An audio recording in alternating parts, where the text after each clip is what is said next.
Have you ever noticed how the quietest person in the room often holds the most power? This video is about mastering the power of silence, not just as a communication tactic, but as a life strategy. We'll show you how saying less can gain you more, emotionally, mentally, socially, and even spiritually.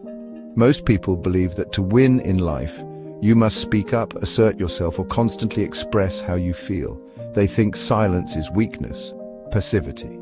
Yet the most powerful people in the world, from CEOs to spiritual leaders, use silence as a weapon, not to retreat but to dominate without saying a word. In this video, you'll learn the 10 silent tactics used by emotionally intelligent people, magnetic speakers, spiritual masters, and successful negotiators. You'll gain emotional control, improve brain clarity, avoid manipulation, and wield silence as your new secret power.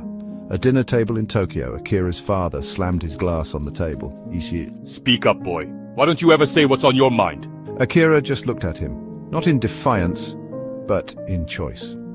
At 17, Akira had learned something his father never did. Words can be traps.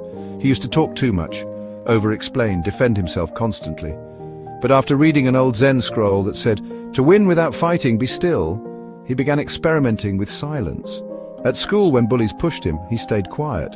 They got confused, they left. When his teacher wrongly accused him, he paused, looked her in the eye and said nothing. She later apologized. His silence didn't mean he was shy, it meant he was in control. Now, sitting across from his father, he smiled gently. He understood. His father's rage was noise and silence was strength. This story isn't just Akira's, it's yours, if you're ready to discover the hidden power in strategic silence. From emotional battles to boardroom negotiations, spiritual clarity to social influence, we're about to uncover the 10 powerful ways saying nothing might just win you everything. Let's begin. Akira walked the riverbank at dawn. Tokyo's skyline was still veiled in the soft hush of morning fog. His phone buzzed again. Messages from classmates.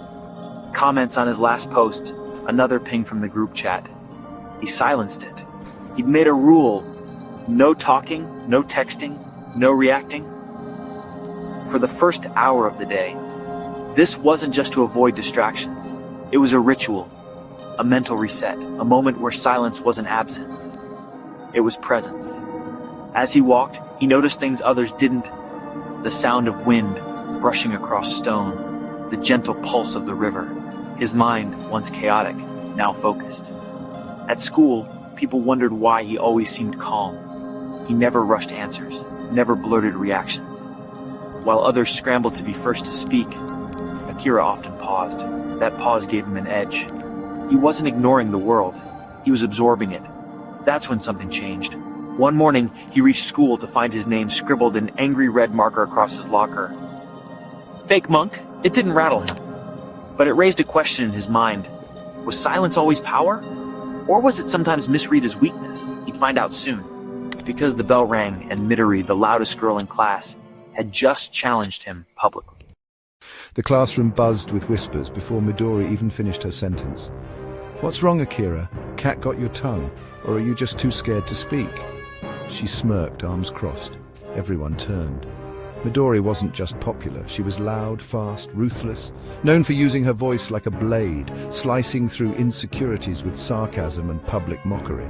And now she wanted to make an example of him. Akira remained still, expression unreadable. "No response?" She laughed. "Come on, you always act like you're above everyone, say something." He didn't. Instead, he leaned back in his chair, slow and calm. The class waited for a punchline, a meltdown, a stumble. Nothing came. That silence echoed louder than any insult could. Midori's smirk faded. The tension cracked into confusion, then discomfort, then silence from the room. She folded her arms tighter. "You're weird," she muttered and turned away. Akira knew what had happened. She lost control of the narrative. In that moment, her power, anchored in attention, was drained by his refusal to feed it. But the victory wasn't clean. At lunch, 3 boys from her circle followed him to the courtyard. One sat on his table, another grabbed his notebook. "You embarrassed her. Now we embarrass you." The envelope trembled in Akira's hand. From Kazumi Yamada, his mother, the woman who left without a word when he was 7, who vanished like fog and never returned, not even for his father's funeral last year. He opened it slowly. "Dear Akira, I know I don't deserve your forgiveness, but I'm dying. and I want to see you just once. His heart didn't race. It didn't beat at all. It clenched. He told no one. Not his classmates, not his counselor. He simply boarded a train to Kyoto the next day, clutching silence like a blade. The hospice room smelled of lilies and loss. There she was, frail, unfamiliar, staring at him like she was memorizing him. She spoke. He did not. She begged. He blinked. Say something, she wept. Please, hate me, scream at me, just don't be silent. Akira watched her crumble beneath her own guilt. Every second of his silence squeezed her soul tighter than 1,000 accusations ever could. But he wasn't punishing her. He was protecting himself. His silence was a dam against a flood of rage he didn't trust himself to survive. And then she coughed blood. Her time was short. I'm not ready to hate or forgive you, but I'm here. Her eyes welled up. That was enough. Silence didn't erase the past, but it gave space for truth. And just when Akira thought silence had made him stronger, the nurse entered the room. Mr. Yamada, there's someone else who came to see you. A tall man stood by the door. His face... Akira knew that face. It was his mother's second son, his half-brother, a stranger with his eyes, and a secret he wasn't ready for. Akira stood frozen, staring at the tall boy with his mother's smile and his own eyes. I'm Haru. I'm your brother. Akira didn't respond immediately. His grip on the doorknob tightened. Behind him, their mother slept, too weak to speak again, slipping in and out of consciousness. The two boys sat across from each other in the small hospice courtyard. No words passed between them for minutes that felt like entire seasons. Birds chirped, wind rustled bamboo leaves, life moved forward while their silence tied them to a past neither of them had lived together. She never talked about you. I only found out last week when I read her journal. Akira looked at him quietly. She said you were the only part of her life she regretted losing. Still, Akira said nothing, but his shoulders softened. Silence had always been Akira's defense, but now it became a mirror, reflecting a shared emptiness. Not hate, not jealousy, just two boys, raised in different worlds, now sitting with the same ache. She said you loved folding these. Akira took it without a word, placing it gently on the bench beside him. It was not a connection, not yet, but it was an invitation. Later that night, Haru left. Akira stayed behind, folding crane after crane in the quiet of the room, his mother breathing softly behind him. It felt like the first peaceful silence in years, but peace doesn't last forever. The next morning, a letter was slipped under Akira's door. Your mother was not who she said she was. Come to room 208 at midnight if you want the truth. Come alone. Don't tell anyone, not even your brother. Akira stared at the letter for hours. Room 208. Midnight. Alone. His mind churned through possibilities. Who wrote it? Why the secrecy? And what did they mean by not who she said she was? At 11:57 p.m., he stood in front of room 208. The hospice wing was cloaked in a dead silence, the kind that pressed against your skin like cold air. His breath fogged as he reached for the door. It was unlocked. Inside, darkness. Just the hum of a small fridge and the glow of a bedside monitor. Flatlined, he stepped in. Closed the door, a raspy voice whispered. He turned sharply. A man stepped out from behind the privacy curtain. Frail, but sharp-eyed. Tubes in his nose. Scars on his face. You're Akira? Akira nodded. The man tossed a faded photograph on the bed. A picture of a woman. Young, fierce, holding a toddler. Beside her stood the man, that man. I'm your father. Silence slammed into the room like thunder. Akira's knees wobbled. His lips parted, but no words came. The man coughed. Your mother told you I was dead, that I abandoned you both. She lied. Akira's heart pounded. Why? She had enemies. I made enemies. She left to protect you. But she made a deal with people who don't forget. Akira's pulse raced. She's not dying of cancer. She's being watched. She knew they'd come for her the moment she reached out to you. Watched by who? Akira demanded. The man didn't answer. Instead, he pointed to a bag by the door. Take it. It's everything she kept hidden from you. Journals, names, codes. Akira opened the bag. Inside, files, maps, coordinates, surveillance photos, and at the bottom, a note from his mother. If you're reading this, they found us again. Trust no one, not even Haru. Akira froze. The man was gone, slipped out. vanished. Akira was now alone in room 208 with a choice. Protect Haru, or uncover the truth about his mother.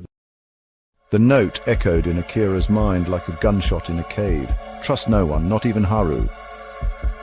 By morning, Haru was already in the kitchen humming a tune, making tea. Calm, too calm. Akira watched from the hallway, clutching the journal from room 208. It was filled with dates, scribbles in broken Japanese, clipped photographs, and circled 3 times a clinic's name. One that specialized in DNA testing. Akira waited until Haru left for work before calling the clinic.